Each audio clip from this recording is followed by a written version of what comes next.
Good evening, Mr. and Mrs. America, and all the ships at sea. Why are we as a nation so apparently easy to dupe and get one over on? Say what, puppet? Each of you has probably been duped in one way or another that I'm about to speak about, and the next question to ask is, after we each own up to it, is, what will we as a people do about it? How is it officially decided who wins the general U.S. presidential election in each and every of the 50 United States? Is that spelled out somewhere and for you and I to find, the citizenry? Can we read and look at it? Why are we expected to immediately concede when one of the large propaganda corporations, or worse yet, the Associated Press, announces that candidate A has won the state of X? Why would we as a free people automatically accept a blind result like that with no visual evidence whatsoever? How foolish is that? Now, I know I have just hit you with a bunch of successive questions, but I would present that these are questions that every single American citizen needs to properly examine, especially considering the election of the past couple of decades. We live in the era of mass media, and that often is to our own detriment. Well, ABC News said it, so it is settled. Wow, Lord help us as a society. This puppet wonders exactly how the system was intended to be established by this nation's founding fathers, and how exactly the process of officially rubber stamping the winner of an election was conducted. Did John Hancock and Benjamin Franklin put their sole trust in the, quote, press, as it would have been termed during that era, to decide who the winner of each presidential election was? This puppet severely doubts that. Somehow, somewhere along the line, it became ingrained in our culture that whenever the large media propaganda sources called an election winner, that settled it, and everybody automatically accepted it. That, my friends, is a very big problem in the United States of America, a nation founded upon the belief that the common citizens would keep their government and its systems and processes honest and accountable. Let us go back in time to a night maybe some of you can remember, November 3, 2020. Well-viewed propaganda source Fox News called the state of Arizona for Joe Biden at 10 p.m. Eastern Time, about 6 p.m. Pacific Time out there, with only a small amount of precincts reporting, and far before any other propaganda sources nationally eventually called the state for Biden themselves. Can it then be stated that that announcement impacted voters in other states from going to the polls? Of course it can. And it could also be said that that was the intent of that particular political maneuver by Fox News. Something called the Associated Press comes into play here, friends and family. Now let us have a look at that. So this left-leaning, unconstitutional organization began operations in 1846 and began, quote, officially calling elections results on the selection of Zachary Taylor as United States President in 1848, only 2 years later.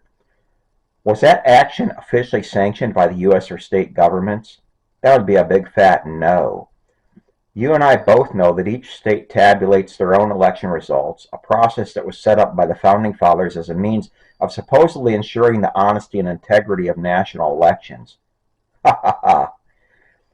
It is a purposely muddled system our nation has, and one that is rife for fraud. Could one or two corrupted states potentially throw a federal election for their preferred candidate? Does Santa Claus have a beard? And so you and I have been asked repeatedly to believe that all votes counted late in the night of November 3, 2020, magically showed for one candidate, Joseph Biden. Not one single vote of the trunks pulled from under Atlanta Fulton County polling center tables at 2 a.m. was for Donald Trump. We all have seen by now the infamous graphs of the national polling results from that fateful night as it pertains to the U.S. presidential race. Statistically, friends and neighbors, this graph depicts the impossible. There is 0.0% chance statistically that every single vote tallied at 2 a.m. in left-leaning states would or could be for a single candidate only. You see the vertical blue line? Simply not possible. Yet that is what these now infamous graphs show and expect us to readily accept as truth.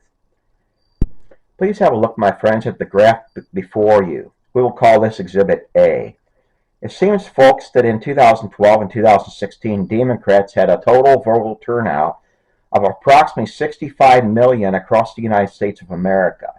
Then, lo and behold, in 2020, there was a record turnout of what appears, if we believe the totals reported by the Associated Press and various propaganda media outlets, to have been 82 million voters turn out for the Democratic candidate, one Joe Biden.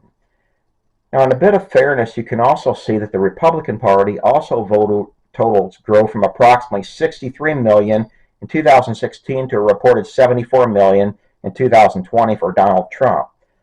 But look then at what took place this year in 2024. The Dems returned to pre-fantasy, quote, corrected voter total turnouts of 66 million, and Republicans went down to 72 million. Pure happenstance? I think not. Now please take a look, viewers, to the next graphic I'm presenting before your bewildered eyes. We will call this Exhibit B. There are in the United States what are commonly termed as bellwether counties. These are counties in various states that historically vote with that particular year's presidential race winner, not always, but mostly. As you can see, there are years where a county or two of these gets it wrong, but never in massive substantial numbers. Then, my viewers, take a glance at the column for the year 2020. This is the complete trash that the Associated Press and numerous propaganda media outlets shoved upon us in that year and expected us to believe, hook, line, and sinker. Yep, you have now seen with your very own eyes what the federal government and state governmental officials have known since the fraud was perpetrated upon us, yet no one said a word. We then witnessed back in 2020 whereby there is no recourse for mass numbers of defrauded voters. Texas filed a federal lawsuit against Georgia, Pennsylvania, Michigan, and Wisconsin in the U.S. Supreme Court for what were known to be fraudulent election results. SCOTUS then tossed the case, saying that Texas had no legal standing to bring such legal action. So then we saw on January 6, 2021, whereby Mitch McConnell and Mike Pence conspired to throw the election for Felon Joe, all while knowing fully well that the results they were rubber stamping as, quote, official were seriously fake and fraudulent in nature. Then commenced what is now known as the infamous Capitol riots, fueled by Nasty Pelosi, the FBI, and Ray Epps, and we still have hundreds of people taken hostage from that are still in hostage status to this day. Well, my viewers, you can see by the facts I presented to you this day that the Capitol protesters on that dreadful day were well-founded in their belief that the vote had been corruptly stolen. So what are honest, upstanding U.S. citizens to do if a case similar to the 2020 election fraud ever happens again? Evidently, viewers, nothing. SCOTUS will never stand up for their rights, and the Vice President and Senate Majority Leader will never deny the faked electoral totals turned in by lying or cheating states. What a corrupt election system we have, viewers, and short of a constitutional amendment demanding better oversight of our federal elections and accountability, we are most certainly bound for more of the same pain and suffering we are just now getting through. We're a racketeering, money laundering cartel occupying the highest office in the land, and neither the courts nor Congress will do a single thing to stop it. I also know fully well before even posting this video that YouTube censors will never monetize it, and really care none whatsoever. You can also be sure they will post one of their propaganda labels directly below whereby they claim the 2020 election results have been legally verified, which we all know is total lies and BS by this point in time. This, friends and neighbors, is what we get when we allow foreigners who have vested interest in overthrowing the United States of America into corporate leadership positions over the most influential media sources of mostly open discourse in the land. YouTube is ruled and ran by mostly Hindus from India. There, I said it. They come from a polytheistic society where diversity of ideas is highly valued. That is until it goes against their progressive ideology. You know, freedom of speech, but only until it offends their polytheistic liberal sensibilities. I care none about it, friends. You can put the truth anywhere. Good night, my loyal viewers, and sleep well.